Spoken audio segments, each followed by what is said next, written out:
Bien, buenos días. Son las 10:03 aproximadamente. Es la hora de empezar este webinar. Encantados de tenerles con nosotros de nuevo en este 2012. Esperamos que la planificación, la parrilla de webinars que estamos configurando para este año pues sea de su interés y bueno, que al final esto sirva para generar más negocio y que nuestros negocios vayan lo mejor posible dentro de este año que nos lo auguran bastante malo, pues a ver si estas herramientas nos permiten que no sean tan malos. Hoy tenemos un webinar con PCTEX, una empresa especializada en soporte informático, cómo sobrevivir en la era digital. Nos acompaña Juan Miguel Ramos. Juan Miguel, buenos días. Hola, buenos días. Hola, buenos días. ¿Cómo estás? ¿Qué tal? Bien. Bueno, creo que sin mucha más demora te voy a pasar el micrófono para que empecéis la presentación. Nos quedan simplemente dos pequeños detalles para yo soltar ya las riendas de esta presentación. Simplemente confirmar que todos los asistentes me escuchan correctamente y explicarles brevemente cómo pueden comunicarse con nosotros, por si en algún momento de la presentación tienen alguna duda o quieren realizar alguna consulta. Rápidamente les explico que en el panel de la derecha tenemos un panel de vídeo donde nos pueden estar viendo a nosotros. Y justo debajo hay una especie de barra de botones con una manita que si se pone encima pone levantar la mano, un check de verificación verde y una X roja. Son los tres botones que más me interesan. El primero es si quieren hacer una consulta, disponen de micrófono y quieren hacerla de viva voz. Esta herramienta nos permite comunicarnos con voz. Es mucho más interactivo, mucho más ágil, mucho más fluida. Entonces yo les invito a que la utilicen. Si no quisieran utilizar la herramienta de voz porque no disponen de micrófono, por ejemplo, siempre un poquito más abajo tienen el panel de chat a través del cual pueden realizarnos sus consultas. Yo filtraré esas consultas hacia Juan Miguel para que las vaya respondiendo y las vaya resolviendo a medida que vayan surgiendo. Los dos siguientes botones que les comentaba son botones de comunicación directa. El check verde sí y la X roja es no. Entonces, si todo el mundo me escucha correctamente y son tan amables, pulsen sobre el símbolo, el check verde, de forma que confirmemos que el audio es el correcto. Perfecto. Muy bien, pues sin más demora, le voy a pasar el control de la presentación a Juan Miguel. Juan Miguel, el control es tuyo y a partir de ese momento la presentación también es tuya. Muy bien, muchas gracias. Muchas gracias, Carlos. Bueno, confío en que primero se me oiga bien. Buenos días a todos. Vamos a empezar una charla sobre medidas de seguridad informática. Es una charla que está previsto que sea una charla sencilla, donde no son medidas de gran profundidad técnica, ninguna de ellas. Está enfocada precisamente para usuarios que saben poco de informática y que necesitan apoyo, pero que sin embargo son usuarios de informática, es decir, conocen las herramientas y manejan habitualmente el ordenador. Entonces son unas medidas sencillas que vamos a ver, como les digo, enfocadas a nada que sea técnico profundo. La mayoría de nuestros clientes son personas que manejan el ordenador diariamente, pero que no son técnicos especialistas. Y esta charla está sacada de nuestras experiencias, de la mayoría de las consultas que nos hacen sobre los temas de seguridad. Sin más, hemos dividido el webinar en dos partes diferenciadas. La primera, lo que pretende, de amenazas más extendidas, esta parte lo que pretende es un poco uniformizar terminología, uniformizar criterios que se dan habitualmente a los nombres para que todos llamemos a los nombres, a las cosas por el mismo nombre. Una vez que estén explicadas esas amenazas, pasaremos en la segunda parte en la que les daremos algunos consejos para proteger sus ordenadores de las amenazas que hemos descrito en la primera parte. Unas pocas advertencias antes de entrar en materia. En primer lugar, como ustedes se pueden suponer, la seguridad total no existe. Nos gastaríamos infinitos millones de euros y nunca conseguiríamos tener una seguridad total. Podemos, lógicamente, alcanzar una seguridad razonable y es lo que pretendemos con estas nociones que les vamos a contar. En segundo lugar, las amenazas están en constante evolución. ¿Qué quiere decir esto? Las amenazas de hoy, y nosotros les daremos algunas medidas contra las amenazas que existen hoy, pero como saben ustedes, los hackers, los piratas informáticos no descansan y las amenazas evolucionan constantemente. Lo que sirva para hoy quizás no sirva para mañana. Lo que sirvió para ayer a lo mejor ya no sirve hoy. Por ello, la charla forzosamente no puede ser completa, no podemos dar todas las amenazas porque en cuanto termináramos la charla se habría quedado ya vieja, obsoleta, porque habrían salido nuevas amenazas. Pero sí les vamos a dar, y además así está enfocada la charla, en darles matices generales y pinceladas importantes para que ustedes puedan aplicar en el futuro estas propias medidas. Otro cuarto apunte es que no existen recetas que sean universales, quiere decir que sirvan para todos los casos. Los ordenadores tienen equipos diferentes, tienen configuraciones distintas, los Windows son algunos, serán XP, Vista 7, el Word o el Excel sean de tal de 2007 o 2010, el correo, el programa de correo igual, etcétera. Y finalmente, como ya les he dicho, no damos consejos, no pretendemos dar consejos técnicos detallados, sino básicamente conceptos y buenas prácticas y recomendaciones generales para que ustedes las puedan aplicar y a medida que la tecnología evolucione, sean ustedes capaces de adaptarse a la nueva tecnología y encontrar los controles que nosotros les vamos a decir en las nuevas versiones de los programas.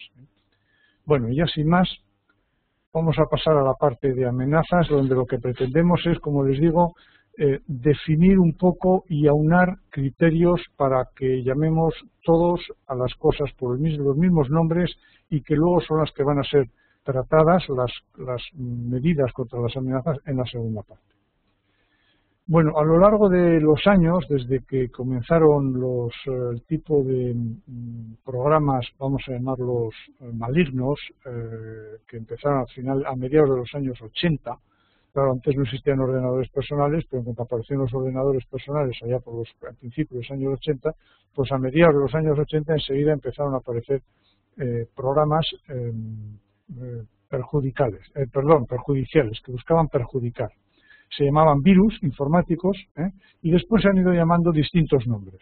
Esos que tienen ahí el título de la transparencia, pues son algunos de los nombres que se utilizan.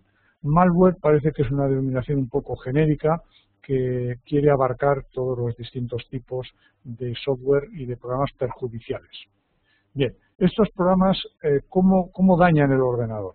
Bueno, se instalan en el ordenador, ya veremos luego cómo y cómo acceden, para básicamente hacer tres cosas.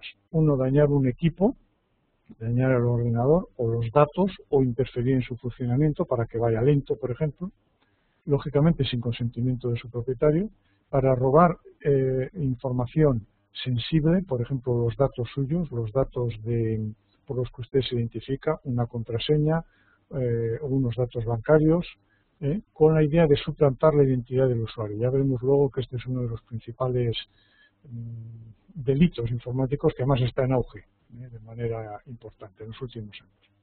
El tercer objetivo que suelen tener estos programas es utilizar el equipo en el que se instalan sin conocimiento de su usuario o de su dueño para realizar actividades ilícitas o no lícitas o malintencionadas, como pone ahí, como pueden ser enviar correo basura, atacar otros sistemas, alojar pornografía infantil, etc. Eso le permite al atacante que envía estos programas el que no se pueda seguir su rastro hasta el origen, porque él actúa por equipos interpuestos, que serían los infectados por este tipo de software, y por tanto parecía que el que están realizando los ataques o los que tienen la pornografía infantil, pues es el equipo del pobre usuario desprevenido que se le ha infectado su ordenador por los verdaderos piratas informáticos que se han quedado en la sombra.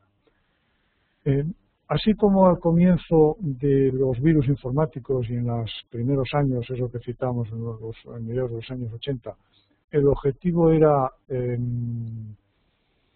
vanagloriarse y pavonearse de que habían conseguido infectar estos y aquellos ordenadores y las redes habían caído gracias a su acción.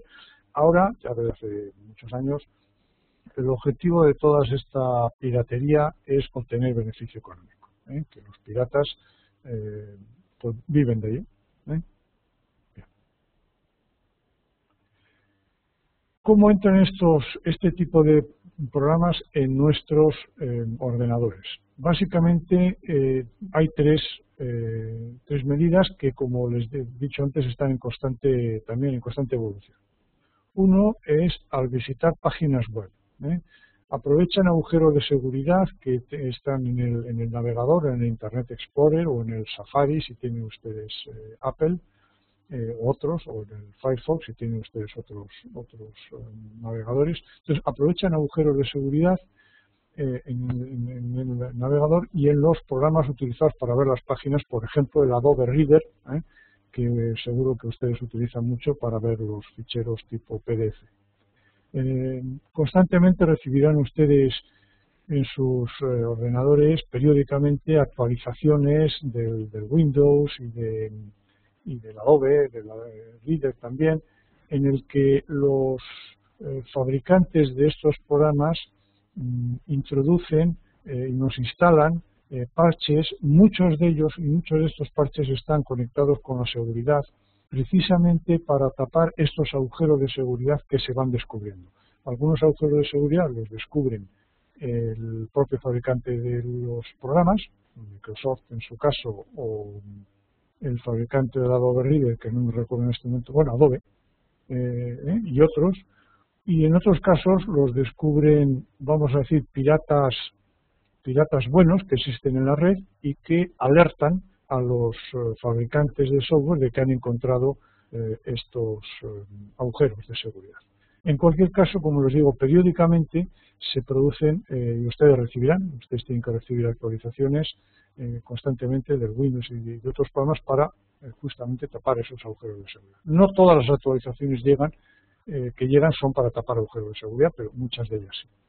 Bien, entonces, una de las maneras que veíamos era visitando páginas web que están infectadas. Otra manera en que se introducen estos programas de malware en nuestro ordenador es al abrir los ficheros que nos llevan asociados a través de correo electrónico o de mensajería instantánea, correos que ya veremos dentro de 2 o 3 transparencias las características que suelen tener, pero nos cogen desprevenidos y le damos casi sin querer, porque es un gesto casi automático, al fichero que llevan adjunto, porque todos los días recibimos muchos mensajes con ficheros adjuntos y estamos muy acostumbrados a pinchar y casi no nos damos cuenta, lo hacemos de una manera intuitiva y con eso pues se nos carga y se nos mete el virus, el software dañino en nuestro ordenador. O sea que esa es la segunda vía por la que se nos infectan los ordenadores. La tercera vía tradicional, que esto casi está desde el comienzo de los ordenadores personales, es al conectar al ordenador memorias tipo USB que hayan sido previamente infectadas, que hayan sido utilizadas por otro ordenador en el que está infectado. Los virus y el malware siempre buscan extenderse lo más posible y bueno, esta es la tercera vía. Si recuerdan ustedes, los de ustedes que sean veteranos, anteriormente cuando existían los disquetes, y los disquetes se servían para para traspasar datos de un ordenador a otro, enseguida siempre se decía ojo con los disquetes que han podido ser infectados en otro ordenador, etcétera. Bien, los disquetes han desaparecido, ahora se utilizan las memorias USB, pero la capacidad de contagio sigue estando presente. Me gustaría hacerte una pregunta, Juan Miguel, y perdona que te interrumpa, porque has dicho que a través de los exploradores navegando por Internet nos pueden atacar. ¿el ataque puede ser sin que nosotros nos demos cuenta o siempre va a ser el navegador nos va a levantar algún aviso de si queremos ejecutar algún archivo o algo de eso? Es decir, ¿nos pueden estar infectando sin que nosotros seamos conscientes de ello? Bueno, muy buena pregunta, Carlos. Esto lo tratamos con más detalle posteriormente en la parte de medidas de seguridad. Básicamente la contestación a lo tuyo depende de cómo hayamos configurado, de cómo estén configuradas las medidas de seguridad del navegador. Lo tratamos, como digo, un poco más adelante en la segunda parte, en la que explicamos qué tipo de controles hay que poner para que no nos avisen nunca, que es peligroso, o nos avisen alguna vez, o prohíban totalmente la carga de estos programas. Vale, muchas gracias. Por favor, si voy rápido, pues me interrumpen lógicamente, sin ningún contratiempo. Bueno, seguimos adelante. Les iba a contar y les iba a definir un poco lo que es el correo basura, que también ustedes quizás han oído hablar de spam. Bueno, son los correos electrónicos de remitentes desconocidos y con contenidos que son ofertas comerciales o no interesan en absoluto. Supongo que todos ustedes están familiarizados, desgraciadamente, con este tipo de software y de mensajes de correo que nos llega a nuestro correo. Son siempre mensajes que no hemos solicitado, en general, de personas desconocidas, salvo que algunas veces los equipos de nuestros conocidos se han infectado con algún software de este tipo, malware, y se dedican a enviarnos correos. Entonces, como el remitente es conocido, que es nuestro amigo, nuestra persona con la que tratamos habitualmente, pues abrimos los mensajes pensando que viene de él, cuando realmente viene solo de su ordenador, no de su intención. Los ejemplos típicos de spam, bueno, pues sí tienen algunos de ellos, pues la venta de medicamentos, las ofertas de trabajo magníficas, el software pirata o supuestamente original a precios de ganga, descuentos para suscripciones, a páginas pornográficas, etcétera. Se utiliza, como dice, para la propagación de malware, el fraude bancario. Vamos a ver todo esto ahora que es más concretamente. Tengo esa cifra que he visto, pues no recuerdo en qué sitio, eso de 8.000 millones de mensajes spam por día. Fíjense ustedes, una barbaridad descomunal. En algún otro sitio he leído que el 90 y tantos % de todo el tráfico que discurre por Internet al día son mensajes de spam. Es una cantidad fabulosa. Supongo que todos ustedes lo habrán sufrido en algún momento u otro. También es cierto que oscila. Yo personalmente he tenido épocas en las que he tenido mucho spam y épocas en las que apenas tengo, toco madera. Pero supongo que estarán ustedes familiarizados con esto.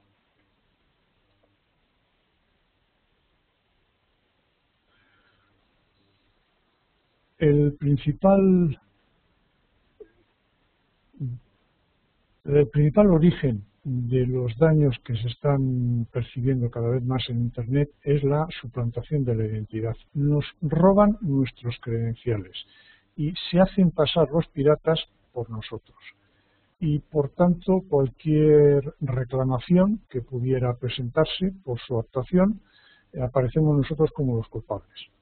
La técnica o la metodología o los métodos que se utilizan para robarnos nuestros credenciales y nuestros datos privados se denomina ingeniería social. Y en la mayoría de los fraudes actuales se ha producido en algún momento antes en la cadena el robo de nuestras credenciales. Muchas veces los que nos roban las credenciales no utilizan nuestras credenciales, sino que las venden.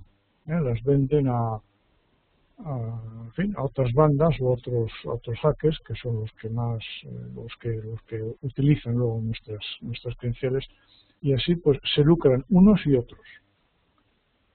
Vamos a ver algunos ejemplos. Uno de ellos es la falsa oferta de empleo que cubre una actividad ilegal para blanquear dinero. Esto es muy típico que llegue en un mensaje de spam, como hemos visto hace un minuto. Recibimos un correo electrónico que contiene una supuesta oferta de empleo.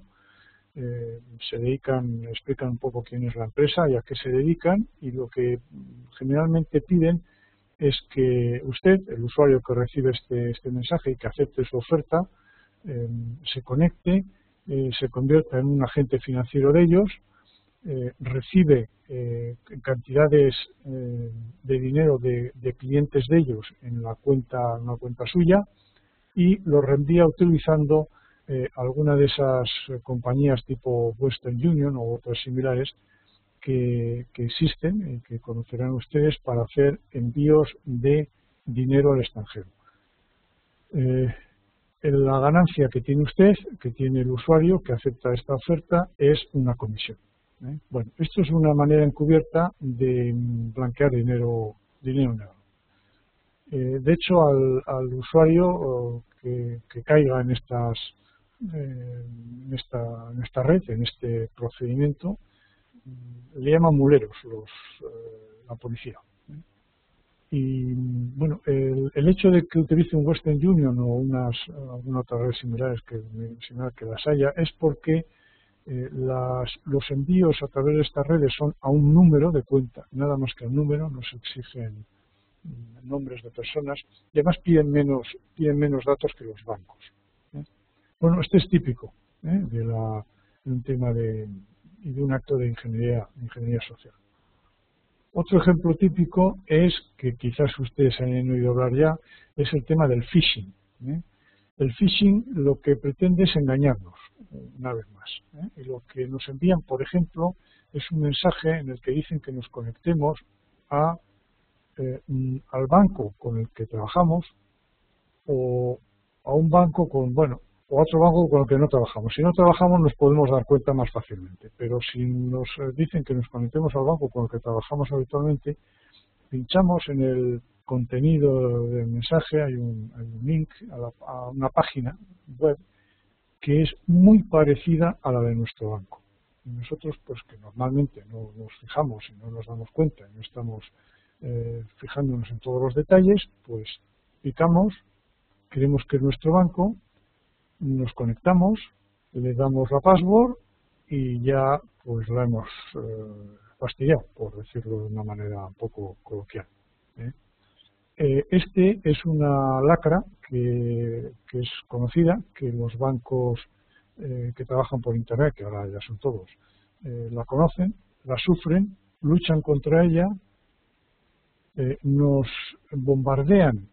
Si ustedes trabajan con bancos, supongo que también les pasa a ustedes, nos bombardean con mensajes de que tengamos cuidado contra ello, que no demos muchas coordenadas de las tarjetas de claves que nos suelen dar, que no demos muchas, que no demos más que una, que los bancos que no piden más de una, etcétera, etcétera. A pesar de eso, el phishing sigue existiendo y no termina nunca. Supongo que ustedes habrán recibido, porque ya les digo que es bastante nuevo. Este es un ejemplo típico de robo de nuestros datos para suplantar nuestra identidad.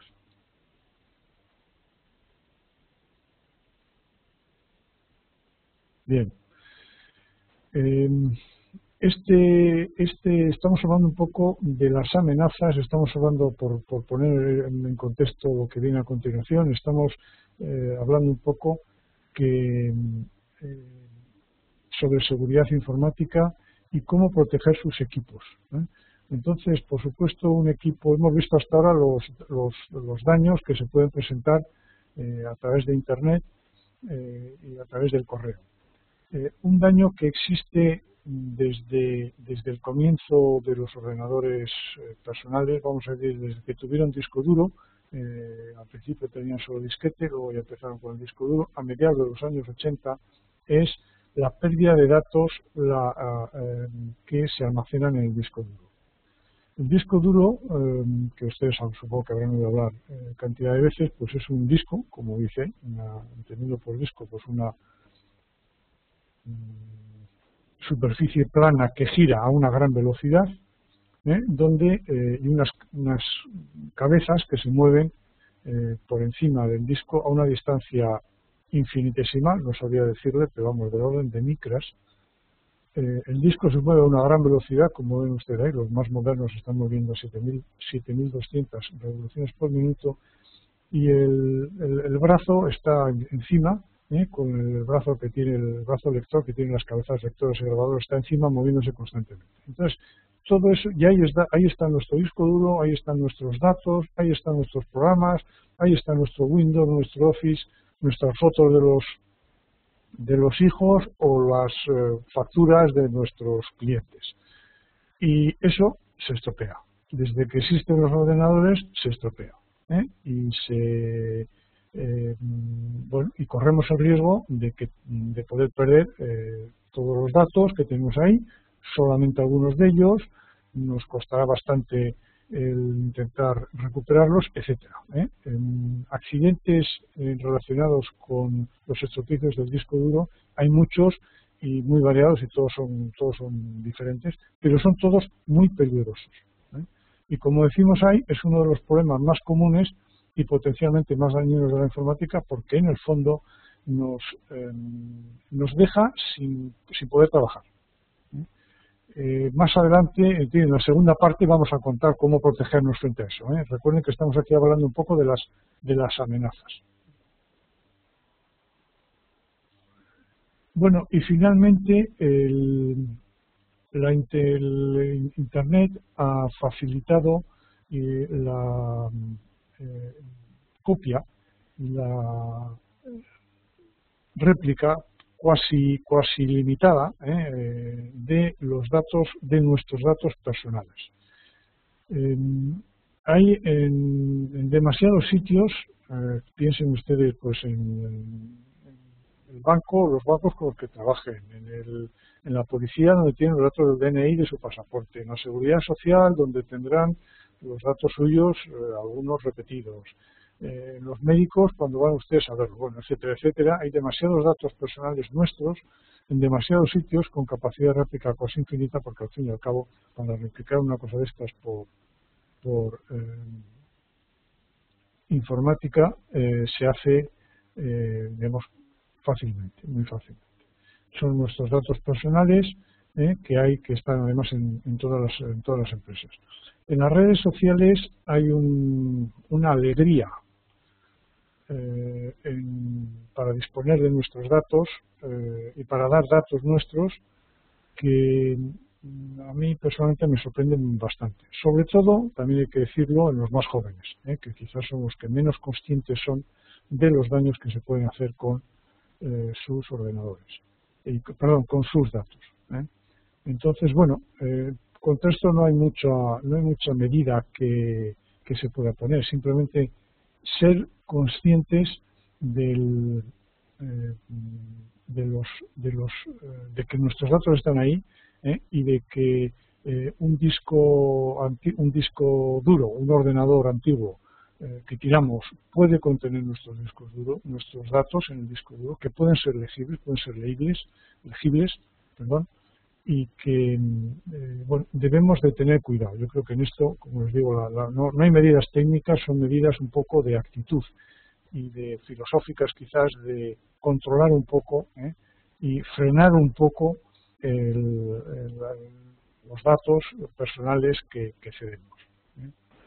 Disculpa, Juan Miguel, creo que tenemos una pregunta. Vamos a ver, voy a ver si puedo activarle. Bueno, buenos días, José Luis. Vamos a ver, un segundín. José Luis, buenos días. No sé si puede formular la pregunta. La tengo aquí delante en el chat.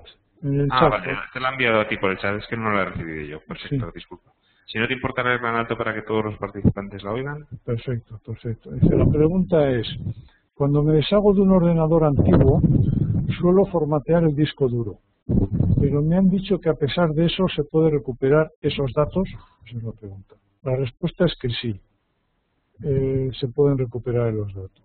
Cualquier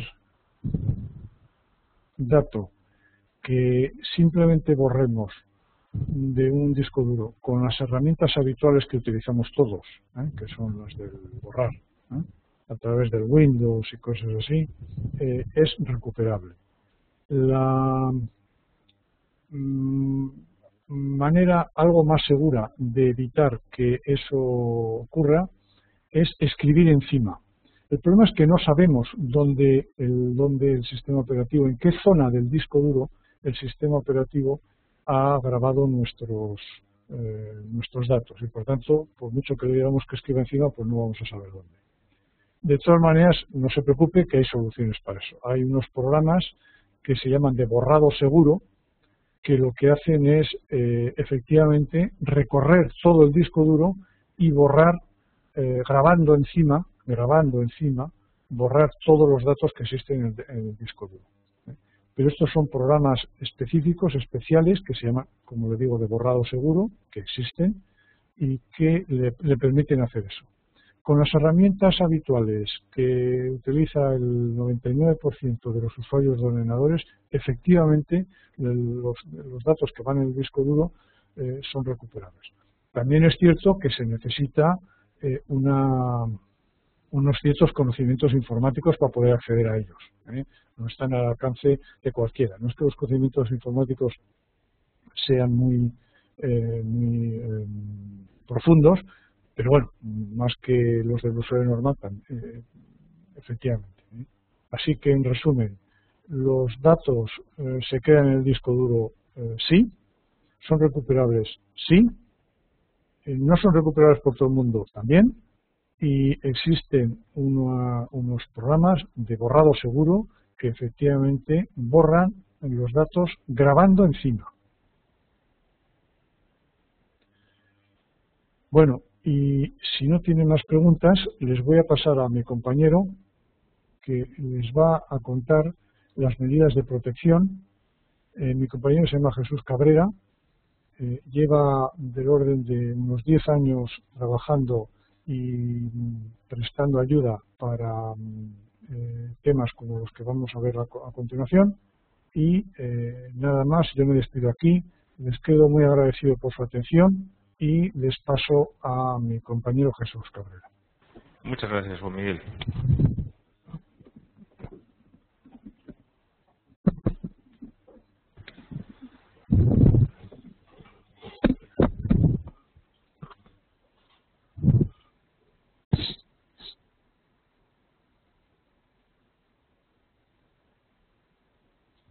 Jesús, buenos días.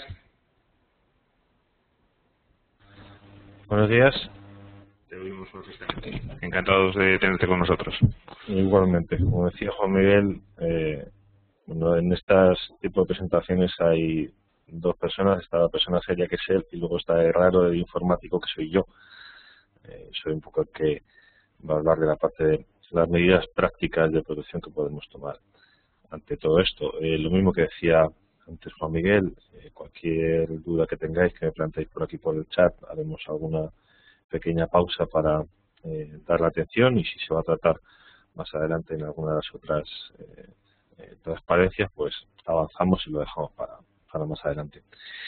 Parece que con todo lo que hemos visto hasta ahora que la informática avanza a tal velocidad que casi no tenemos opción, no tenemos alternativa para protegernos ante toda esta cantidad de nuevas amenazas que van saliendo día a día, ¿no? Y la verdad es que uno a veces se desespera, porque cuando parece que uno está al día siguiente sale una nueva noticia de una nueva vulneración de datos o nuevo ataque a organismos oficiales, a centros de seguridad, y nosotros, como simples usuarios, parece que estamos un poco indefensos, ¿no? La verdad es que no es así. Si vamos a hablar de medidas de protección, aunque vamos a ver varias partes, lo hemos dividido en diferentes tipos de medidas que podemos tomar, es verdad que la mejor manera de protegerse es el sentido común, y es una realidad. Nosotros en nuestra casa tenemos nuestra casa cerrada con llave, las ventanas cerradas, echamos el cerrojo, no ponemos en nuestro muro a la hora de entrar en casa para que lo vea todo el público, no tenemos la foto de nuestras vacaciones, nuestro código de la caja fuerte o del banco, ¿no? Y quizá lo que no entendemos es que trabajar con un PC es exactamente igual. Todo lo que coloquemos en nuestra máquina o lo que coloquemos en Internet, en una red social, al final lo estamos poniendo a disposición de terceros. Luego, aplicando ese sentido común de lo que no haríamos con nuestra casa, con nuestro ordenador de casa o con nuestro ordenador de la empresa, pues probablemente podamos protegernos de un porcentaje muy alto de las amenazas que ahí no pueden existir. Es verdad que aparte de eso hay medidas específicas que también debemos tomar, ¿no? Y son las que vamos a ver ahora. Hemos dividido en varias transparencias. La primera, en la que estamos hablando, las medidas generales de protección. La primera opción es mantener actualizado nuestro sistema operativo y los programas básicos que tenemos en él, ¿no? Antes se mencionaba acerca de la Adobe Reader. Todos tenemos instalado este programa para leer ficheros PDF, y las diversas vulnerabilidades o defectos que este programa trae consigo y que muchas veces son la manera que algunos tienen de atacar, en este caso a nuestros datos, e intentar recuperarlos. Mantener este software actualizado cuando el fabricante se da cuenta de que tiene un error, tiene un hueco por el que una persona malintencionada pudiera tomar nuestros datos, saca un parche, es decir, saca una actualización que lo que hace es cerrar esos huecos que el propio fabricante había dejado abierto, tanto en el sistema operativo como en Internet Explorer, como los programas de Office. Todo ello mantenerlo actualizado mediante bien manualmente o bien de una manera automática nos puede proteger ante este tipo de problemas. Podemos utilizar programas específicos para bloquear cada una de las amenazas. Las amenazas ya hemos visto que no solamente son virus, hay otro tipo de amenazas, otro tipo de problemas que los antivirus no paran. La manera antes de atacar, de enviar un virus a un ordenador para borrar todo lo que había, eso como tal prácticamente no existe, es algo muy raro, muy extraño. Entonces hay otro tipo de amenazas, el spam, el correo basura, programas espía, son otro tipo de amenazas que un antivirus no para. Por eso tener una herramienta para cada tipo de amenaza, es decir, tener un antivirus, tener un anti-spam, tener un programa anti-espía y utilizarlos y actualizarlos, porque no basta con tener el software en el ordenador. Resulta que tenemos un antivirus de cuando nos compramos el PC hace 10 años y no lo tenemos actualizado. Pues, hombre, no nos estará defendiendo de ninguna de las amenazas de hace 9 años para acá, ¿no? Entonces, es muy interesante mantenerlo actualizado y además el utilizarlo periódicamente, pues programarnos que una vez al mes o que una vez cada 15 días pues vamos a hacer una limpieza completa del ordenador. Por otro lado, si hay varios usuarios en el PC, sobre todo si es un PC corporativo, es decir, de nuestra empresa, o quizá es un PC doméstico en el que tenemos información sensible, tener varios usuarios. Si hay varios usuarios en casa, van a utilizar la misma máquina, o hay varios usuarios en nuestra empresa, van a utilizar el mismo PC. Tener diferentes cuentas de usuario que puedan acceder a diferentes documentaciones. Es decir, yo tengo el usuario Pepito y el usuario Juanito, y el usuario Pepito tiene su propia carpeta Mis Documentos, tiene su propia carpeta de fotos, su propia carpeta de música, y el otro usuario tiene las suyas propias y no son accesibles el uno al otro cuando están protegidas por contraseña. Y además, dentro de un ordenador existen dos tipos de usuarios. Está un usuario que es capaz de hacerlo absolutamente todo, instalar, borrar, poner, quitar, lo que llamamos un usuario administrador, y tenemos usuarios normales, usuarios limitados, que no pueden hacer determinadas cosas. El mismo Windows, cuando se da de alta un usuario, pregunta si es administrador o es un usuario normal. En el caso de que se diga que es un usuario normal, pues este usuario no puede cambiar configuraciones, no puede borrar programas, no puede. Entonces, tener este tipo de cuentas separadas también es una protección para nuestros datos. Por último, como medida general, también se puede cifrar los documentos. ¿Qué es un cifrado? Un cifrado lo que hace es codificar un documento con una contraseña es más que ponerle una contraseña, ¿eh? Codifica el documento de manera que para poderlo ver hay que decodificar. No es una contraseña de acceso como al ordenador, sino es una contraseña que encripta y desencripta, codifica y descodifica de tal manera que no es visible para un tercero que no conozca la palabra clave, no puede acceder y no puede decodificar. Y si intenta ver ese documento mediante algún otro tipo de herramienta, solamente verá código, no verá, en este caso, el texto o el Excel, lo que sea que tengamos, ¿no? Las herramientas de Office tienen su propio codificador, su propio sistema de cifrado, ¿no? A la hora de guardar, se pueden guardar documentos y cifrarlos con un cifrado simple y suficiente para un usuario normal. Como segundo apartado de medidas de protección general, hablamos acerca de las contraseñas. Se puede poner contraseña absolutamente a todo. Y cuando nosotros, no sé, ponemos una ADSL en casa, ¿no? La ADSL tiene una contraseña y la Wi-Fi que nos pone Telefónica, Orange o quien sea que trabajemos, viene con una contraseña precisamente como medida de seguridad. Pero sí es cierto que las contraseñas estándar, las contraseñas que vienen de serie con nuestro software, con nuestra ADSL, con nuestra Wi-Fi, son contraseñas que los que estamos metidos en este mundo conocemos de sobra. ¿De acuerdo? La contraseña de Telefónica de la ADSL es ADSL PPP, ¿no? Y las contraseñas Wi-Fi que vienen estándar con los routers de Telefónica son fácilmente desbloqueables mediante un programa y 15 minutos de trabajo. Es decir, hay que cambiar las contraseñas que vienen de serie con los programas. No nos pase como cuando todo el mundo tenía puesto en los maletines 1, 2, 3, 4 contraseña, ¿no? Entonces, ¿qué pasa? Las maletas las abrían y los maletines se abrían con mucha facilidad, o 0000. No vayámonos del estándar de lo que todo el mundo tiene o de lo que los propios aparatos traen, puesto que puede ser un problema. ¿Cómo crear una contraseña suficientemente segura? Pues primero no utilicemos nada que tenga que ver con nosotros. Si yo me llamo Jesús Cabrera, mis contraseñas más evidentes pueden ser mis iniciales, o puede ser mi apellido, o mi fecha de nacimiento, es decir, intentemos que si alguien quiere violar nuestra contraseña no sea sencillo averiguarlo, que investigando un poquito en nuestra vida o mirando nuestro buzón sea capaz de averiguar nuestra contraseña. Hay que complicar un poquito más. Por eso se nos da la recomendación de utilizar números, letras y caracteres especiales, es decir, puede ser una fecha pero acompañada de una letra, mayúsculas, minúsculas, guiones, es decir, intentemos complicarla utilizando todo este tipo de caracteres para que no sean fáciles de averiguar. Las contraseñas también hay que cambiarlas, es verdad que es una lata poner una contraseña en el correo y estarla cambiando cada 6 meses o cada 3 meses. Las grandes compañías, las grandes corporaciones obligan a sus usuarios a que cada 3 meses, 4 meses, 6 meses sus contraseñas caducan automáticamente y tienen que cambiarlas y no pueden volver a poner la misma.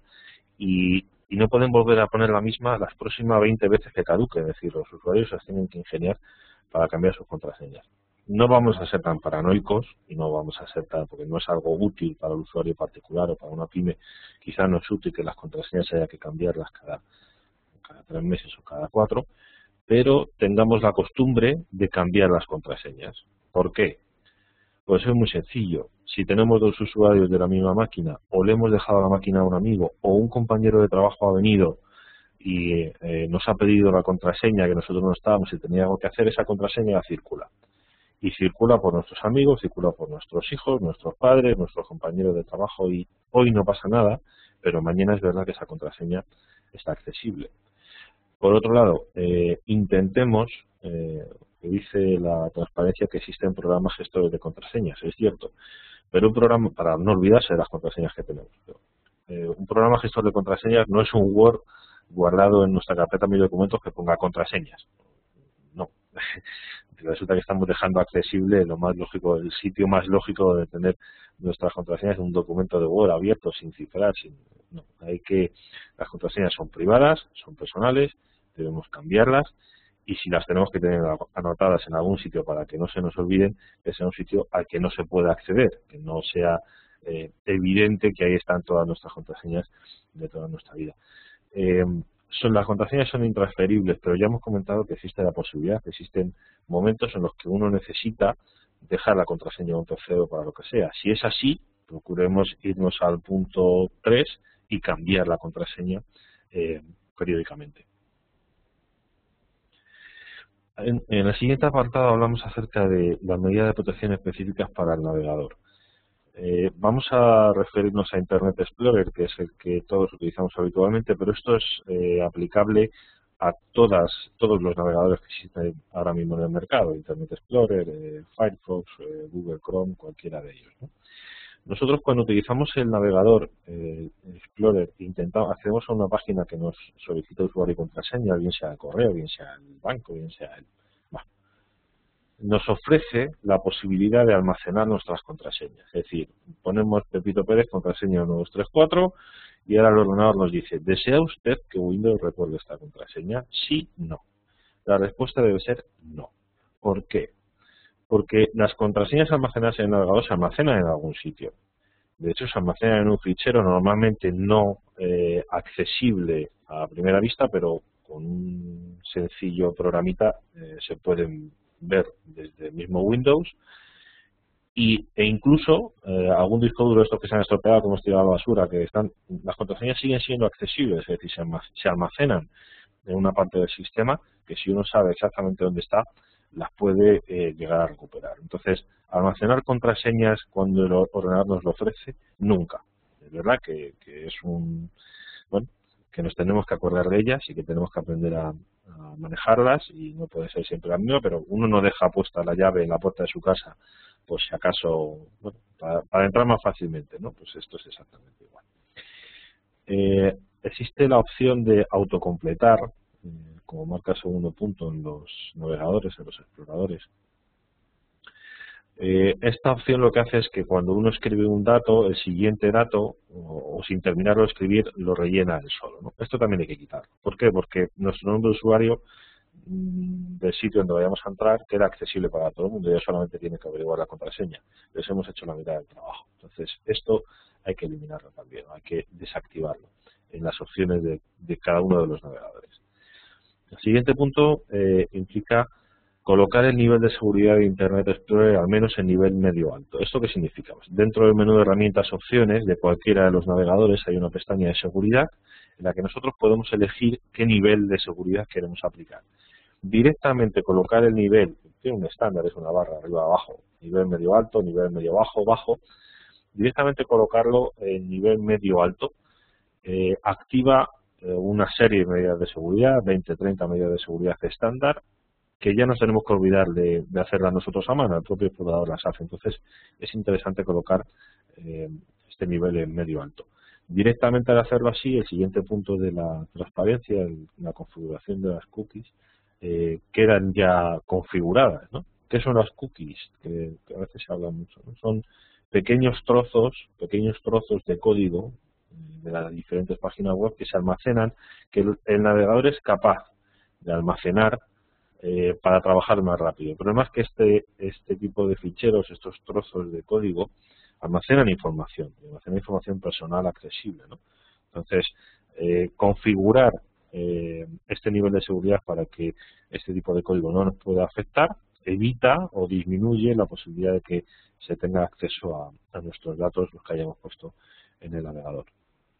Por último, ahora acerca del cifrado de las páginas web. Cuando nosotros entramos en una página web, google.com, la dirección real de google.com es HTTP, o sea, protocolo web, www.google.com. Toda la comunicación que vaya por Google no va cifrada. Quiero decir, si nosotros buscamos periódicos en la página de Google, esa frase periódicos viaja desde nuestro PC hasta Google, pasando por todas las máquinas intermedias, pasa decodificada, ¿de acuerdo? Entonces yo podría interceptar esa transmisión y saber que Pepito está buscando periódicos en la red. Sin embargo, las páginas que son con comunicación segura, como marca la transparencia HTTPS, toda la comunicación que viaja entre mi máquina y la máquina a la que voy va cifrada. ¿Esto para qué sirve? ¿Es que no podemos navegar en Google porque no está cifrado? No. El tema es que cuando nosotros vamos a entrar a páginas sensibles, nuestro correo electrónico, el banco, una página de compras por Internet, tenemos que verificar que en esas páginas específicas en las que sí hay información sensible nuestra privada viajando por la red, sí se utiliza el protocolo HTTPS. Eso lo vemos en el navegador. La dirección de Internet aparecerá como HTTPS.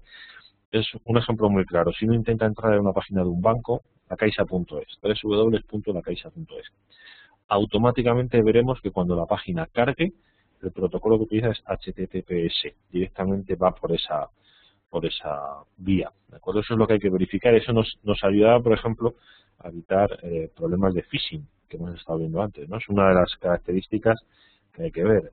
Cuando nosotros recibimos un mensaje de nuestro banco, conéctese aquí, y entramos en una página que no es la del banco, una de las cosas que nos va a asegurar o nos va a certificar que la página en la que estamos entrando es la del banco es este protocolo. Es una de las cosas. Ojo, no quiere decir que sea la única, ¿de acuerdo? Hay quien lo hace muy bien y estas páginas falsas de bancos también las hacen por protocolo cifrado, pero bueno, es uno de los indicativos que podemos tener en cuenta. Hablamos ahora del apartado de seguridad para la red Wi-Fi. Ya hemos estado hablando antes de cambiar las contraseñas, ¿no? Cambiar las contraseñas que vienen de fábrica. Es una medida indispensable que tenemos que hacer siempre que cambiemos de router en casa o que venga el señor de Telefónica a montarnos la red Wi-Fi. Nos dará una clave, esa clave hay que cambiar. Esa clave que es conocida, es estándar y es muy fácil de sacar. Y la segunda medida dice utilizar siempre un protocolo de seguridad. ¿Qué significa esto? Pues simplificarlo. Nosotros podemos dejar nuestra red abierta o podemos dejarla cifrada. Podemos meterle una clave, vulgarmente hablando. Y dentro de las claves hay diferentes tipos de clave, diferentes niveles de seguridad. Utilicemos como mínimo, si es posible, y esto sí es una recomendación específica de seguridad, como mínimo protocolo WPA. Nos ofrecerá varios, WEP, WPA y algún otro más, WPA PSK, varios, ¿no? Como mínimo WPA. ¿Por qué?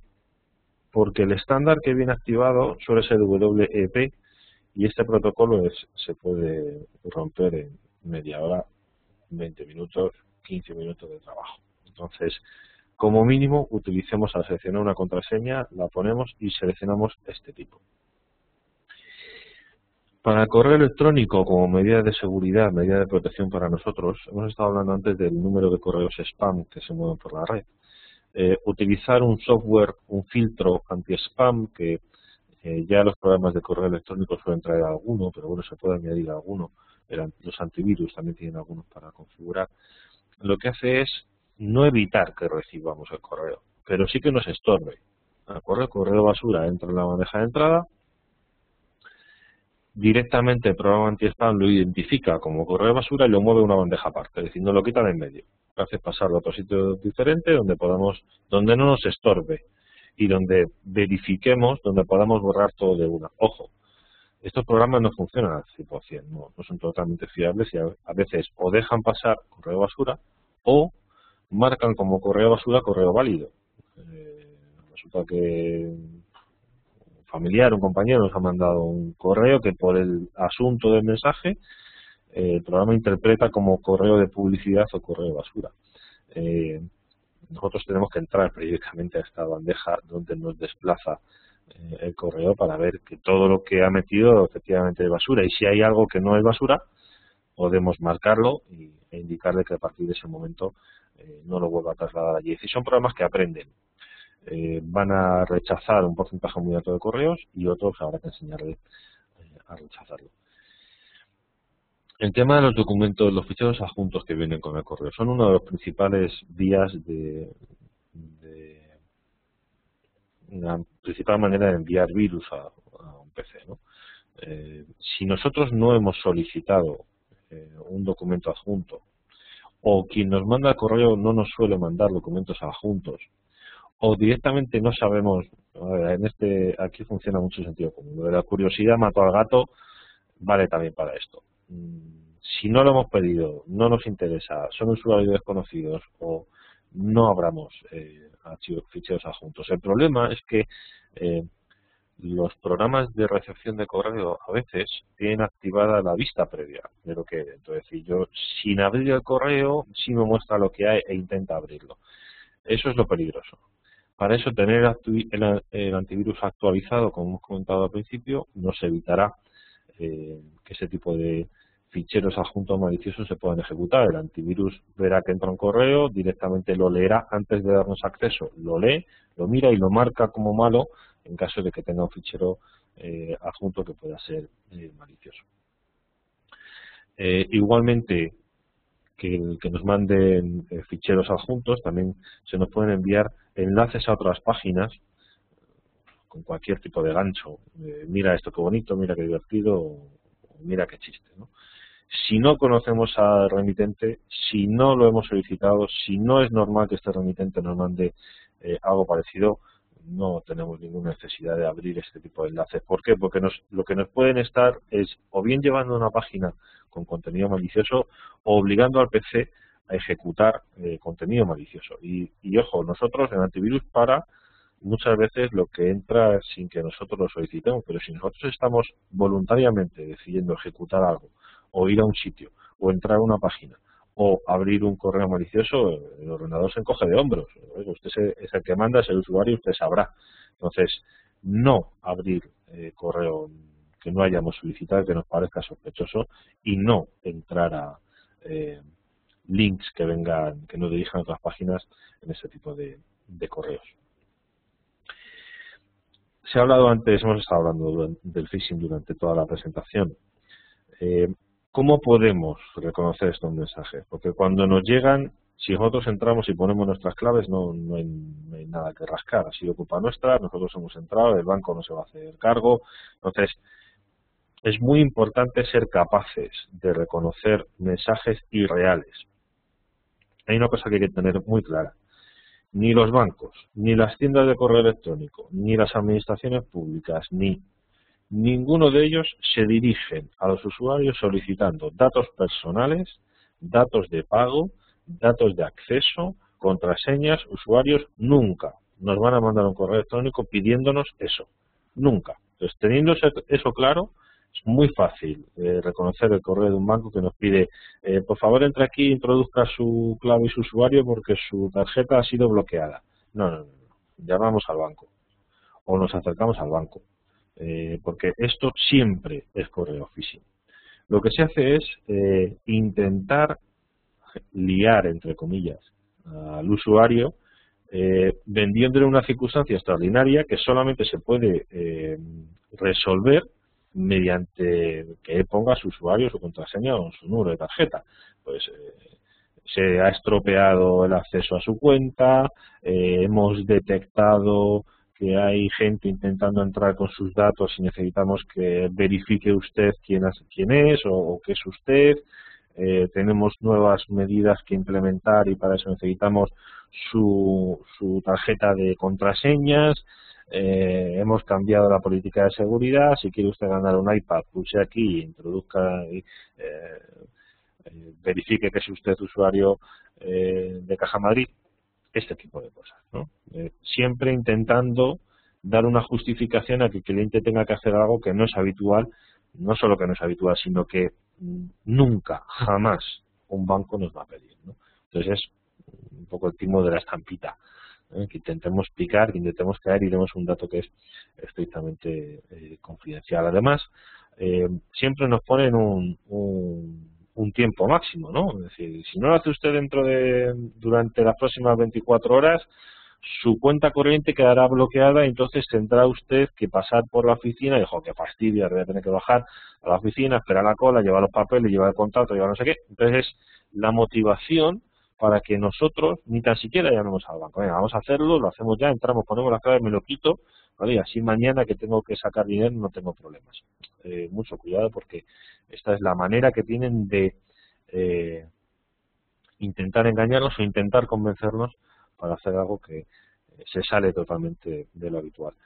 La última línea de la transparencia, aunque cada vez es menos habitual, porque la gente que hace phishing cada vez se ha vuelto más, se perfecciona más, pero es verdad que se pueden presentar faltas de ortografía y errores de gramática en los correos, este tipo de correos de phishing. ¿Por qué? Porque el phishing que viene de fuera o que se hace mediante o hacen organizaciones internacionales no se toman la molestia de hacer unas traducciones de las cosas, lo meten a Google, al traductor de Google, y directamente copian y pegan con las incongruencias que a veces tiene Google a la hora de traducir frases, ¿no? Pero sí es verdad que quien lo monta bien montado, quien lo hace bien montado, no tiene ni falta de ortografía ni errores.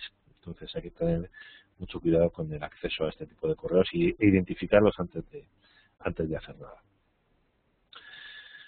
Como medida de protección para nuestro PC como tal, hemos estado hablando de antivirus, hemos estado hablando de anti-spam, nos hemos comentado un poquito por encima. Hay un elemento más que es un cortafuegos, lo que se llama firewall. ¿Qué es un cortafuegos?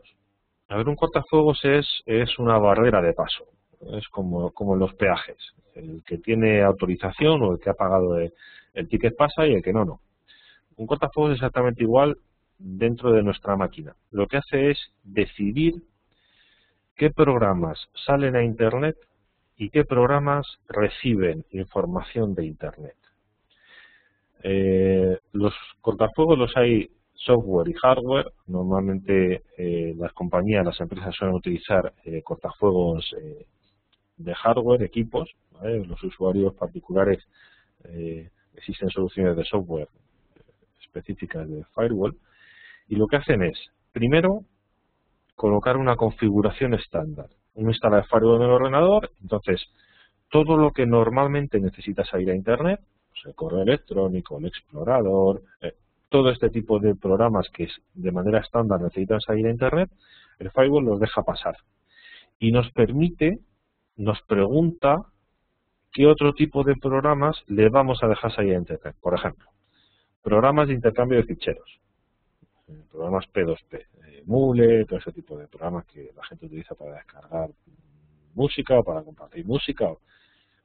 Nos va a preguntar, ¿desea usted que este programa salga a Internet? Y nosotros le diremos sí o no, y el programa lo aprende, no vuelve a preguntar. Las tiendas de música, iTunes, o las tiendas de libros electrónicos. Igual, nos va a preguntar, ¿este software necesita acceder a Internet o está recibiendo información de Internet? ¿Le dejamos o no le dejamos? Como él va aprendiendo, ¿qué es lo que va a evitar? Pues que si nosotros, por algún fallo en nuestras medidas de seguridad, no hemos identificado un adjunto que nos venía en un correo, se ha instalado en nuestra máquina y este programa está intentando enviar información a Internet sin que nosotros nos demos cuenta, o recibir información del programador de este programa malware, de este virus, está intentando recibir información de él, el cortafuegos no le va a dejar. Va a decir, no, usted no está autorizado. Entonces, como usted no está autorizado, usted está ahí en la máquina, pero está inoperante, no puede trabajar, no puede hacerme daño porque no puede mandar información a Internet y porque no puede recibir información a Internet. Con un firewall no estamos protegidos al 100%. Es decir, no es la solución a todas las amenazas. Pero sí es un elemento que, si no está, es un grave peligro para nuestra máquina. Por poner un ejemplo, nosotros estamos trabajando, nos hemos ido fuera y estamos en un cibercafé. Nos hemos ido de vacaciones, nos hemos llevado nuestra máquina, nos conectamos a un cibercafé de estos gratuitos y no tenemos un firewall montado en nuestra máquina. Todos los clientes del cibercafé que estén conectados a nuestra misma red nos ven y podrían llegar a tener acceso a lo que tenemos ahí. ¿Por qué? Porque nosotros no tenemos una barrera que bloquee el acceso a nada. Entonces nuestro PC está abierto. ¿Tenemos un antivirus? Sí, pero no hay virus.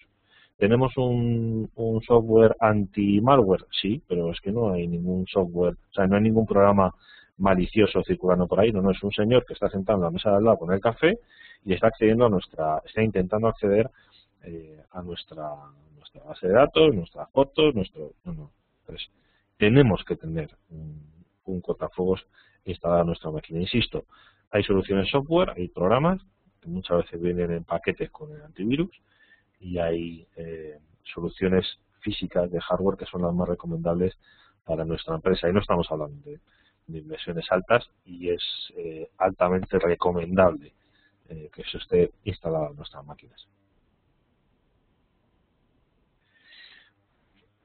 Otro apartado de las medidas de seguridad que nosotros podemos tomar en las diferentes facetas en las que usamos nuestra máquina es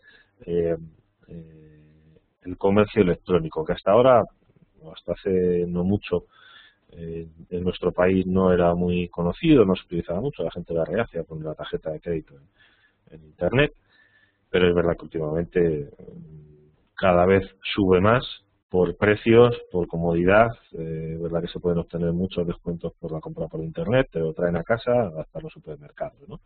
Pero bueno, el comercio electrónico está en auge y también tenemos que tomar ciertas medidas cuando lo vayamos a utilizar. La transparencia en la que estamos trabajando ahora dice que lo primero es saber que donde estamos entrando es de verdad donde estamos entrando. www.zara.com, por poner un caso de una tienda, ¿no? O puede ser Amazon, o puede ser cualquiera de ellas, ¿no? Apple, la tienda de Apple. ¿Cómo sé que estoy entrando en la página a la que quiero entrar? Y que cuando ponga mis datos de dónde quiero que me lleven el pedido y mis datos de la cuenta corriente o mis datos de la tarjeta de crédito con la que tengo que pagar, se lo estoy dando de verdad a quien se lo estoy dando. Bueno, en la foto que viene en la transparencia viene una página web, inteco.es, y a la derecha pone identificada por VeriSign. VeriSign es un tercero, es decir, es un, digamos que está Zara que vende, nosotros que compramos, y VeriSign es un tercero independiente que garantiza que la página a la que estamos entrando es la que dice que es. ¿De acuerdo? Entonces, el que ese simbolito aparezca a la derecha de la dirección, a nosotros nos da una garantía de que efectivamente donde estamos entrando es donde queremos entrar y que los datos se los vamos a dar a quien se los vamos a dar. Las últimas versiones de Internet Explorer, de Firefox, de Google Chrome, de cualquiera de estos navegadores, directamente es compatible con estos terceros, con VeriSign, ¿de acuerdo? Entonces es capaz de detectar que esa página es la correcta, y entonces nos marca, por ejemplo, la barra de direcciones. Cuando nosotros entramos a la página nos la marca en verde, ¿de acuerdo? Como garantía que efectivamente estamos entrando donde queremos. También nos sirve el identificador que hemos visto antes, el que la página esté como HTTPS, nos sirve a nosotros para identificar que la página es segura, pero como hemos visto antes, que sea segura no significa que sea la correcta. Entonces vamos sumando motivos, vamos sumando razones para confiar en una página. ¿Que tenga HTTPS en la dirección? Sí. Pero si a eso le sumamos que además está certificado por un tercero, pues es más seguro todavía que estamos en la página en la que queremos estar. Por último, cuando nosotros estamos trabajando con comercio electrónico, y también nos vale, incluimos aquí las páginas bancarias, tenemos la costumbre de cerrar la página en la que estamos cuando hemos terminado con el aspa roja que hay arriba a la derecha. Si nosotros hacemos eso, nosotros no hemos cerrado la página de compras. Esto es un error muy habitual. Nosotros entramos en el banco, hacemos lo que tenemos que hacer y nos tenemos que marchar. Y cogemos y cerramos la ventana del explorador arriba a la derecha con el aspa roja. No nos equivoquemos, esa sesión sigue abierta. Entramos en la caixa.es, meto mi clave, miro mi extracto y cierro con el aspa roja. Y me marcho. Si la siguiente persona que venga y abra el ordenador y teclee www.lacaixa.es, accede directamente a mi cuenta. Esto es peligrosísimo. ¿Por qué? Porque no le hemos dicho al ordenador que cierre nuestra sesión. Le hemos dicho que cierre una ventana. Pero el ordenador sigue con la sesión abierta y todavía almacena durante cierto tiempo y es capaz durante cierto tiempo de, para nuestra comodidad, volver a entrar ahí. Es como si tuviéramos varias ventanas abiertas. En una estamos trabajando con Google o viendo el periódico y en otra tenemos la página del banco porque estábamos mirando algo. Bueno, pues esa página sigue abierta en segundo plano. Pues esto es exactamente igual. Entonces, ¿cuál es la medida de seguridad para que esto no ocurra? Nosotros, en todas las páginas de comercio electrónico, en todas las páginas bancarias, siempre hay un botón en alguna de las esquinas, en la esquina superior izquierda, la superior derecha o la parte inferior, de la ventana, siempre hay un botón que pone cerrar sesión, salir, abandonar, desconectar, cualquiera de estas. Pulsando ese botón es la única manera en la que ya nadie puede venir detrás de nosotros y acceder a nuestra sesión. Eso lo tenemos que tener bien grabado en nuestra cabeza, como el tema de las contraseñas. Las contraseñas no pueden ser 1, 2, 3, 4 y para cerrar la sesión de una compra online o de un banco siempre tiene que ser con el botón cerrar sesión o desconectar que el propio banco nos pone ahí. Si lo hacemos de otra manera estamos dejando abierta nuestra sesión y dejando abierta nuestra cuenta bancaria o nuestro usuario o nuestra compra al que venga por detrás.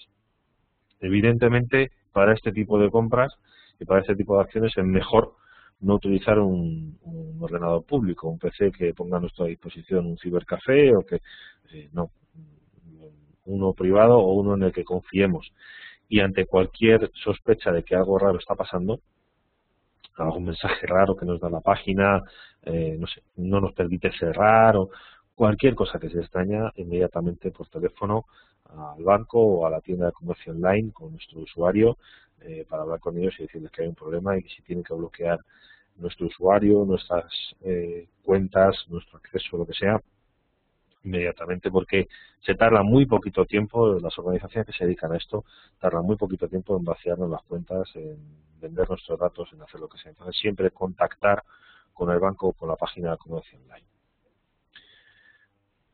Cambiando un poco de tema, yéndonos de la parte de nuestro trabajo con comercio electrónico, yéndonos un poco a las posibilidades de que todo se rompa. Todo se rompe en esta vida y los discos duros también. Por el simple uso, es decir, antes Juan Miguel hablaba acerca de cómo funciona nuestro disco duro, ¿no? De cómo tenemos una especie de cabezales, como eran los antiguos discos de vinilo que tenían la aguja para leer, pues esto es exactamente igual. Todos los discos duros tienen una serie de cabezales que pasan permanentemente por encima del disco para leer y simplemente el hecho de ese desgaste físico hace que tarde o temprano los discos fallen. Entonces, como medida de protección, como medida de salud informática, tenemos que tener la costumbre de hacer copia de seguridad. Eso nos permite a nosotros, en caso de un fallo, en caso de que un PC se estropee, en caso de que lo perdamos, de que lo que sea, que nosotros podamos recuperar la información que teníamos ahí. La manera más sencilla de hacer una copia de seguridad, la más sencilla, la más barata, es utilizar un disco duro externo, una memoria USB, que ahora mismo las hay en el mercado extremadamente baratas, que nos permita sacar una copia de seguridad fuera del ordenador. Y esto es importante, fuera del ordenador, porque hacer una copia de seguridad en el mismo disco duro que se puede estropear, pues no tiene mucho sentido. Tenemos una carpeta que se llama copia de seguridad dentro del directorio de mis documentos. Y claro, si se estropea el directorio de mis documentos, se estropea todo. Pero no, las copias de seguridad se hacen fuera de la máquina. De hecho, para empresas no grandes, incluso empresas pequeñas, se recomienda que las copias de seguridad se hagan fuera de la máquina y fuera de la empresa. Si es necesario tener una copia fuera de mis oficinas, porque si la oficina se quema, se me copia la copia de seguridad y el servidor, y lo tengo todo quemado. Entonces, siempre tiene que ir fuera de la máquina y si tenemos ahí los datos de nuestra empresa, intentar tener una copia fuera del lugar de trabajo para que no se estropee. Las copias de seguridad tienen que ser periódicas, es decir, frecuentes. No vale tener una copia de seguridad ahora y hacer otra dentro de un año y medio. Nos hemos expuesto durante un año y medio a que lo que teníamos, lo que hemos ido avanzando, lo perdamos. Entonces, hay que convertirlo en una rutina. Si no somos capaces de hacerlo nosotros personalmente, ponernos la rutina de todos los viernes a las 3 hay que hacer una copia de seguridad, bueno, pues entonces programemos el software de seguridad, el software que utilicemos para hacer las copias, programémoslo para que lo haga él solo. Acordémonos por lo menos de dejar el ordenador encendido. Las copias no se hacen con el ordenador apagado. Pero si dejamos el ordenador encendido y decimos que todos los viernes a partir de las 3 que hemos terminado de trabajar o que estamos comiendo o que nos vamos de fin de semana, el ordenador haga por sí mismo la copia de seguridad o grabe los cambios que hemos hecho, pues nos podemos ir a dormir tranquilos. Este punto de aquí, el tercer punto, donde dice seleccionar qué se va a guardar. Esto es importante. Nosotros no necesitamos tener una copia de seguridad de todo nuestro PC. nuestro sistema completo. No, ¿para qué? Si se rompe el PC, ¿de qué me sirve el Windows? De nada, porque en el PC nuevo que tenga que poner, voy a tener que pagar otro Windows y no voy a poder recuperar el que tenía. Entonces, seleccionemos qué es lo que tenemos que copiar para ahorrar espacio y ahorrar tiempo a la hora de hacer las copias.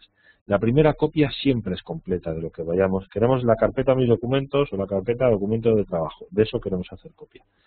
El software de copia siempre va a hacer una primera copia completa. Y a partir de ahí, las siguientes copias siempre son diferenciales. Quedémonos con este término que lo utilizan mucho los software, los programas de copia de seguridad, ¿no? Las copias son diferenciales, es decir, el ordenador revisa la primera copia, la copia completa, y compara con lo que hay en el ordenador y graba la diferencia. De tal manera que siempre vamos a tener dos copias, es decir, tendremos la original y en una copia diferente tendremos lo que se ha cambiado hasta la fecha en la que hemos hecho la segunda copia. Y en la tercera igual, leerá la copia inicial, leerá la segunda copia y mirará a ver cuál es la diferencia, ¿de acuerdo? Y hará la copia.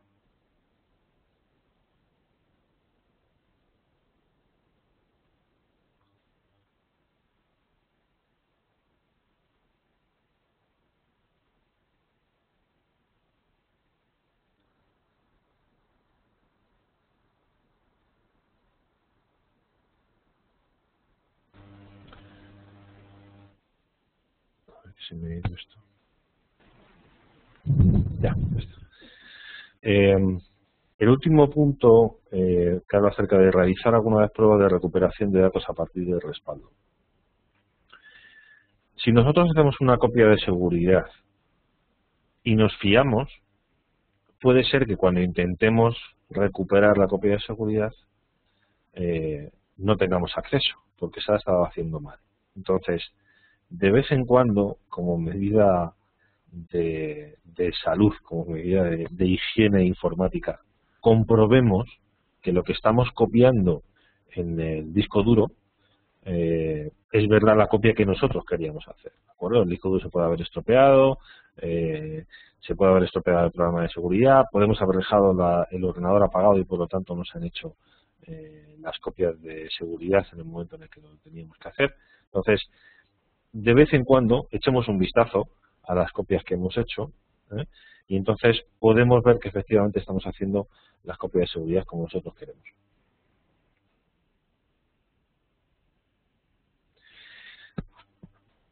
El siguiente apartado habla de la privacidad en las redes sociales. Nosotros sobre todo tenemos que utilizar, y lo hemos dicho desde el principio de la presentación, el sentido común con nuestro trabajo con la informática. Hay que ser prudentes, porque todos nuestros datos, todo lo que ponemos en la red está accesible para el resto del mundo. Entonces, ¿qué información daríamos al vecino del tercero B si no le conocemos? Muy poco. Entonces, ¿por qué lo vamos a poner en Internet que tiene acceso 7.000 millones de humanos a lo que nosotros tenemos, a nuestras fotos de las vacaciones, quién es nuestro novio o nuestra novia, o nuestros comentarios? Hay que utilizar el sentido común. Es más, hay que revisar las políticas de privacidad del sitio web, porque a veces nos llevamos sorpresas. Facebook ha tenido muchos problemas últimamente porque sus usuarios no sabían que estaban poniendo a disposición de Facebook determinada información para determinado uso. Pero eso es porque cuando nosotros nos damos de alta no nos apetece leernos las 27 páginas de contrato de confidencialidad y de contrato de servicio que ellos nos dan. Pero claro, después no podemos exigirles responsabilidades cuando nosotros les hemos autorizado, sin leernos su política de privacidad, les hemos autorizado, aunque nuestras fotos estén disponibles para Pepito, que es fotógrafo, ¿de acuerdo? Nuestras fotos, nuestra vida, lo que nosotros queramos poner. Entonces, leamos las políticas de privacidad y reflexionemos, pensemos primero en lo que vamos a hacer, ¿de acuerdo? En lo que vamos a poner en Internet.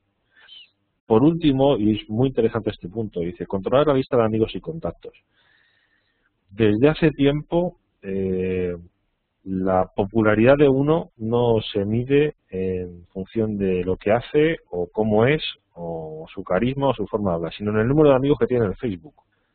Y es triste, pero es verdad que aceptamos y la gente acepta solicitudes de amistad a todo el mundo, simplemente por el hecho de decir tengo 3.250.000 amigos, tengo más que tú. Pero claro, es que estamos dando acceso. Las redes sociales, aquellos que consideramos amigos, compañeros, contactos, o como le queramos llamar, depende del tipo de red social, tiene acceso a nuestra información privada que nosotros colocamos ahí. Quien no es amigo nuestro, no. Tiene acceso a nuestro nombre y ve nuestra foto. Pero no suele tener acceso a todo, a lo que escribimos, las fotos que compartimos, lo que hablamos con otros. A eso no tiene acceso. Pero si nosotros le damos acceso, le aceptamos como amigo, le estamos dando acceso a todo esto. ¿De acuerdo? Entonces, controlemos a quién dejamos acceder a nuestro perfil de redes sociales. En este país, en España, no podemos decir lo mismo de otros países. Estados Unidos, por ejemplo. La LOPD, la Ley de Protección de Datos, garantiza que nuestros datos no pueden ser cedidos a terceros por compañías a los que nosotros le hayamos dado sin nuestra autorización, y nos permite también a nosotros eliminar esos datos si no queremos que sigan trabajando con ellos.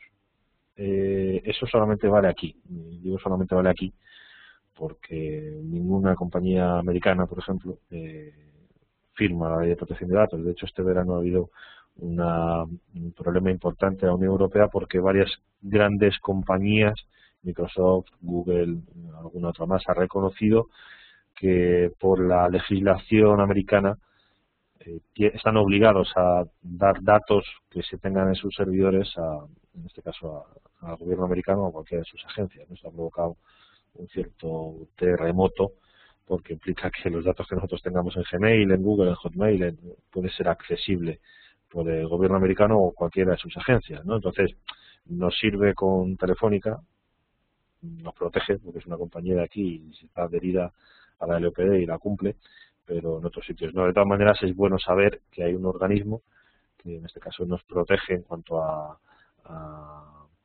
nuestros derechos y a la circulación de nuestros datos.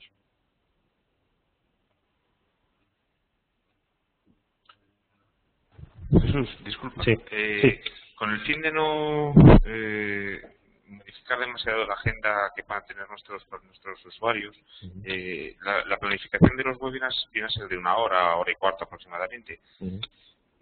Lo que me da miedo es que alguno tenga que irse o que le estemos estropeando un poco la planificación de la mañana. Entonces, si no te importa, ajustamos un poco los tiempos y al final, si a alguien le queda alguna duda, tenemos toda la mañana para quedarnos con él. Pero así los que tengan que ir, que puedan ver todo el webinar. Vale, yo la parte de medidas de seguridad ya he terminado, ya le cedería la última parte a Juan Miguel, que no se va. Solamente falta la última parte, que es un poco de lo que hacemos nosotros. Perfecto. El resto está hecho. Si quieres lo termino en 5 minutos, y con eso queda terminado. Lo que sí quiero saber es las dudas que ellos vayan a hacer, ¿me la van a plantear por el chat o por micro? A través del chat de momento no hay nada. A través del chat acaba de entrar una, que si quieres te la hago ya y la respondemos. Vale. Cuando hay una admiración, ¿hay que hacer algo? Sí, no, esa es mía. Esta es vuestra, ¿no? Sí, esa es mía porque estoy viendo las admiraciones. Sí, nada, no te preocupes. Vale, de acuerdo. Bien. Pues finalizo con la última parte, que es lo que hacemos nosotros, ¿de acuerdo? Estas son, hasta aquí es un poco el webinar, la parte de medidas de seguridad y la parte de amenazas.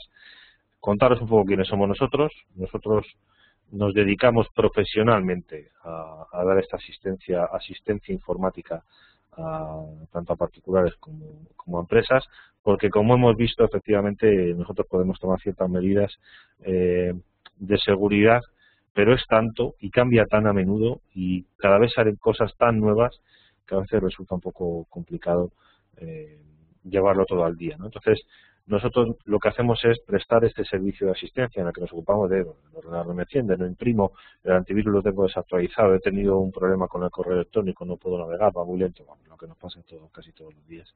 Nosotros lo que hacemos es prestar esta asistencia informática.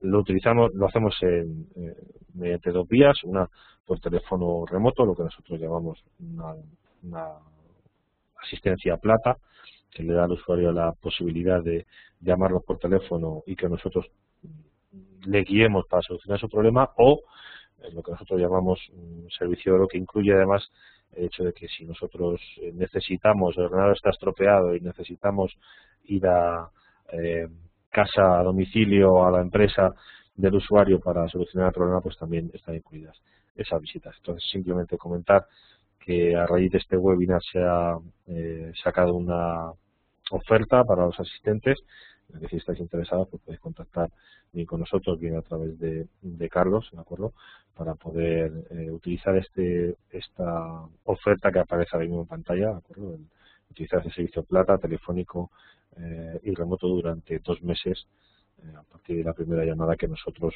cuadraremos con vosotros para haceros una primera revisión. Y hasta aquí la presentación. Pues Jesús, te puedo decir que ha sido una presentación realmente interesante a mi nivel, a nuestro nivel, que bueno, somos usuarios de informática, que hay mucha terminología que desde luego desconocemos y que no teníamos ni idea de lo que significaba y la estábamos oyendo todos los días en medios de comunicación y en distintos sitios, y que bueno, sobre todo los riesgos y las amenazas que efectivamente sabemos que están ahí, sabemos que existen y sabemos que bueno, que nos pueden atacar, hay que saber también cómo defendernos. Hay una pregunta que a mí me gustaría hacerte, que por mi seguridad también. Hay muchos antivirus en el mercado. Hay unos que son muy caros, hay otros que son muy baratos y hay otros que son gratuitos. Si yo me voy a la opción que está de moda ahora, que es todo lo gratuito, ¿me protegen con seguridad o puedo tener algún riesgo por no invertir en un antivirus que se supone puede ser de mayor calidad? Vamos a ver. Las soluciones gratuitas son tan válidas como las soluciones de pago. ¿Dónde está la diferencia? Sinceramente no te la podría dar. Yo personalmente utilizo antivirus gratuitos, he utilizado antivirus de pago. No solamente no he notado ninguna diferencia, sino que ambos se mantienen al día de igual manera. Lo que implementan son quizá otro tipo de soluciones, de servicios que te facilitan a ti la vida. Me explico. Norton Antivirus. Norton Antivirus incluye el antivirus, incluye el cortafuegos, incluye un software de protección anti-malware, te lo da todo en el mismo paquete y además te hace o te da un sistema para eliminarlo todo con un solo clic, ¿de acuerdo? Entonces, lo que te hace es simplificarte la vida y quizá por eso te cobran, pero el estar al día en cuanto a las amenazas, tanto las opciones de pago como las opciones gratuitas, para mí están a la par. Perfecto. Pues me quedo mucho más tranquilo. Yo utilizo Avast, no sé si lo conoces. Sí, lo conozco. Funciona. La verdad es que estoy muy contento con él. Estaba recomendado por el Ministerio también. Inteco habla de él también.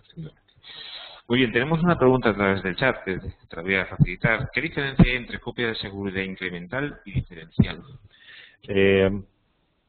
Nosotros tenemos tenemos 2 ficheros, fichero A y fichero B. Hago una primera copia y la hago completa y modifico el fichero A. Si la siguiente copia es diferencial, lo que hará será grabarme una copia del fichero A que he cambiado. ¿De acuerdo? Me copia el fichero completo. Entonces tendré una copia original y una segunda copia. Si hago una copia incremental, ¿vale?, y yo he modificado el fichero A, lo que hará será necesitaré el original y el segundo para obtener un fichero completo, ¿vale? Solamente me graba el incremento de datos, ¿de acuerdo? No me graba el fichero. Necesito A más A2, es decir, más la segunda copia, para obtener el fichero de copia. Mientras que la diferencial, tengo la última versión siempre grabada completa, no necesito acceder al original. Por eso es mejor utilizar diferenciales, es más seguro. Siempre tengo varias copias del mismo fichero. Lo que pasa es que el incremental me figuro que en grandes volúmenes de datos será mucho más rápido, ¿no? Sí. Mucho más rápido. Claro, aquí estamos hablando de unas copias de seguridad básicas medias. Si nos vamos a grandes necesidades de copia de seguridad, los sistemas de seguridad son diferentes, no van en discos duros USB y las copias son incrementales. Perfecto. Bien, no sé si alguno de nuestros participantes tiene alguna duda o alguna consulta más. Había aquí una pregunta en el chat que veo ahora, dice, en mi 80% de trabajo utilizo el entorno Mac. Creo que no tengo problemas con los virus, pero sí con el resto de malware. Eso era cierto, pero ya no. Hay virus específicos para Mac y que en el último año cada vez han salido más y específicos para ellos. De hecho, ya hay antivirus para Mac. Entonces, las medidas de seguridad que antes eran exclusivas para Windows y el que tenía un Mac estaba libre, eso se ha terminado. A esa época se ha acabado ya. Sí, esa época fue gloriosa para Mac, pero ya es verdad Pero ya que no, ya se ha acabado. Han caído en la etapa. Muy bien, pues mientras esperamos si hay alguna otra pregunta, no sé si... voy a poner esta diapositiva, que son vuestros datos de contacto, sobre todo porque, aparte de los conocimientos que nos habéis brindado, que son muy valiosos y muy útiles para todos nosotros, creo que ante problemas y situaciones que se nos pueden dar en el día a día, la aportación de un profesional siempre es importante, y con la oferta estupenda que proporcionáis de 2 meses gratuitos desde la primera llamada, pues sin lugar a duda. Aparte, me gustaría comentar muy brevemente a todos nuestros usuarios el próximo webinar que tendremos en Econred, que será el lunes día 16 de enero, marketing de resultados con presupuestos limitados. ¿Cómo podemos sacar el máximo partido a través de las redes sociales de Internet con un presupuesto muy bajito, y los resultados pueden ser realmente interesantes? Nos acompañará Ezequiel Triviño, es socio director de WeekRate, una empresa especializada en marketing social, en marketing online, y con sede en España y en Estados Unidos. Bueno, una persona muy interesante de conocer y de escuchar. Bien, pues por nuestra parte, poco más que aportar en este caso. Simplemente recordar los datos de Jesús y de Juan Miguel, agradecer a Juan Miguel que ahora no le vemos su participación, y por supuesto a todos ustedes su presencia, al haber estado con nosotros durante todo este tiempo. Y bueno, antes de cerrar, si quiere alguna duda, alguna pregunta, pues tenemos esta última oportunidad, y si no, daríamos por finalizada la sesión. Les recuerdo también que estas sesiones quedan grabadas, por lo tanto, si hay alguna cosa que les surja y que quieren recordar, pues pueden acceder a la grabación a través de Conred, tanto a la grabación como a la presentación que nos ha dicho. Pues creo que no hay ninguna duda más.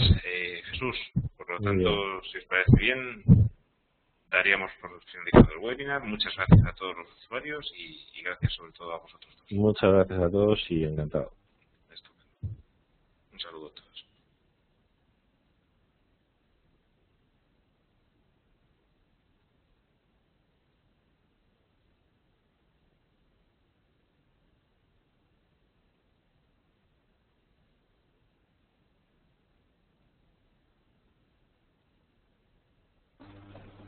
Hola, Carlos. Hola. Dame un segundo, Juan Miguel, por favor, ahora mismo estoy contigo.